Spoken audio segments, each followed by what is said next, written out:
அனைவருக்கும் கணித வணக்கம். இப்ப பார்க்க போற பாடம் தகவல் செயலாக்கம். அந்த பாடத்துல மாயச்சதுரம் எப்படி வரைய போறோம் அப்படிங்கிற கணக்கை பார்க்க போறோம். மாயச்சதுரம் 3x3, அதாவது 9 கட்டங்கள் போட்டு அந்த கட்டங்கள நம்பரை எழுதி எந்த பக்கம் கூட்டினாலும் ஒரே எண்ணாக வர்ற மாதிரி நம்ம என்ன அமைக்க போறோம்? மாயச்சதுரம், மேஜிக் ஸ்கொயர் அமைக்க போறோம். இப்ப பாருங்க, ஒரு எடுத்துக்காட்டு கணக்கு நான் போட்டிருக்கேன். எண்கள் எத்தனை எண்கள் வேணும்? 9 நம்பர்கள் வேணும்.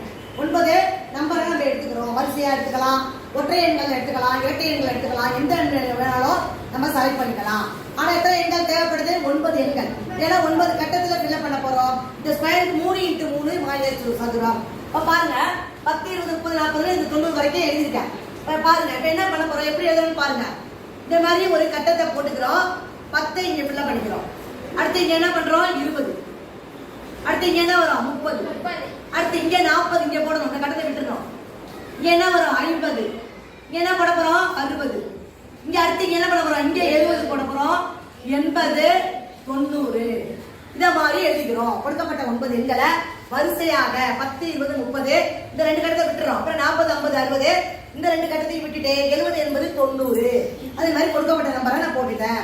இப்ப அடுத்து நம்ம என்ன செய்ய போறோம்? நல்லா கவனிங்க. இப்ப நமக்கு பாக்ஸ் எப்படி வேணும்? இத மாதிரி வேணும். அப்ப இந்த 4 நம்பர் வெளியில இருக்கு பாத்தீங்களா, அதை நம்ம என்ன செய்யணும்? மிச்சம் விடுபட்ட நம்பர் கட்டத்துக்குள்ளார கொண்டு எழுதணும். அப்ப என்ன செய்யணும்னு பாருங்க. இந்த மேல இருக்கிற 30 எங்க வந்துடும்? இந்த இடத்துக்கிட்ட போட்டுறணும். சொல்ல புரிஞ்சுங்களா? மேல உள்ளது கீழே உள்ள நம்பருக்கு போயிடும். அப்புறம் இந்த கீழே உள்ள 70 எங்க போகும்? இந்த இடத்துக்கிட்ட வந்துடும். அடுத்து இந்த இடது பக்கத்துல இருக்கிறது வலது பக்கம் மாறும், வலது பக்கம் இருக்கிறது இடது பக்கம் மாறும். இந்த 10 எங்க போகும் பாருங்க. எங்க போகும்? இந்த இடத்துக்கிட்ட வந்துடும். இந்த 90 எங்க போகும்? 10 இந்த இடத்துக்கிட்ட வந்துடும். இத மாதிரி நம்ம ஆரோ மார்க்க போட்டுக்கிறோம். இப்ப நம்பர் எடுத்து என்ன செய்ய போறோம்? அப்படியே எடுத்து அந்த கட்டத்துக்குள்ள போட போறோம். இப்ப பாருங்க, ஃபர்ஸ்ட் இந்த 1, 2, 3, 4 இந்த 5 நம்பரை ஃபர்ஸ்ட் போட்டுக்கோங்க. 20 இங்க வரும். அடுத்து இங்க என்ன வரும்? 60. அடுத்து இங்க என்ன வரும்? 40. அடுத்து என்ன வரும்? இங்க 50. இந்த இடத்துல என்ன இருக்கு? 80. இத ஃபர்ஸ்ட் நம்ம என்ன பண்றோம்? அந்த நம்பரை ஃபில் பண்ணிடுறோம். அடுத்ததாக இப்ப நம்ம என்ன பண்ணிருக்கோம்? ஆரோ மார்க் போட்டு மாத்திருக்கோமா? 30 எங்க வந்துட்டு? கீழே வந்துருச்சு. அப்ப அந்த 30 எங்க வரும்? இந்த இடத்துக்கிட்ட வரும். அடுத்து இந்த 70 எங்க போகும்? இங்க வந்துடும். இந்த இடது பக்கத்துல 10 எங்க வரும்? இந்த பக்கத்துல வந்துடும். இந்த 90 எங்க வந்துடும்? இந்த பக்கம் வந்துடும். இத மாதிரி நம்ம இந்த கட்டத்துக்குள்ளார நிரப்பிக்கிறோம். நிரப்பிட்டு எந்த பக்கம் கூட்டினாலும் என்ன நம்பர் வரும் தெரியுமா? 150 வரும். இத பாருங்க, 20 பிளஸ் 70 பிளஸ் எவ்வளவு? 60. இந்த 3 கூட்டினா என்ன வந்துடும்? 150.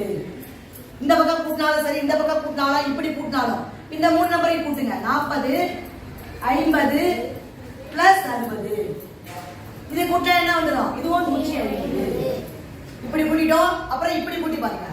20 பிளஸ் 90 பிளஸ் 40 ஈக்குவல் டு என்ன வரும்? 150. அதே மாதிரி எந்த பக்கம் கூட்டினாலும், இது 3 கூட்டினாலும் 150, இது 3 கூட்டினாலும் என்ன வரும்? 150 கிடைக்கும். இப்படி கூட்டினாலும் 150 கிடைக்கும். சொல்லிச்சுங்க, அதுதான் மாயச்சதுரம். ஒரே நம்பர் என்ன வரும்? எல்லா நம்பரையும் எந்த கட்டத்துக்குள்ள போடணுமோ கரெக்டா போட்டுட்டு கூட்டி பார்த்தா எந்த பக்கம் கூட்டினாலும் நேரடியாக கூட்டலாம். இப்படி இந்த ஹரிசாண்டல், வெர்டிகல், கிராஸா எப்படி கூட்டினாலும் வரக்கூடிய எண் என்ன வரும்? 150 கிடைக்குது இந்த கணக்குல. அப்ப மாயச்சதுரம் எப்படி போட்டு கத்துக்கிட்டீங்களா? 3x3 மாயச்சதுரம். இந்த மாதிரி இந்த அமைப்புல ஃபர்ஸ்ட் போட்டுட்டு அப்புறம் எண்களை எந்தெந்த இடத்துல வைக்கணுமோ வச்சு நம்ம ஒரு மாயச்சதுரத்தை 3x3 எந்த நம்பர் கொடுத்தாலும் உருவாக்கலாம். புரிஞ்சுங்களா? இருக்கும்.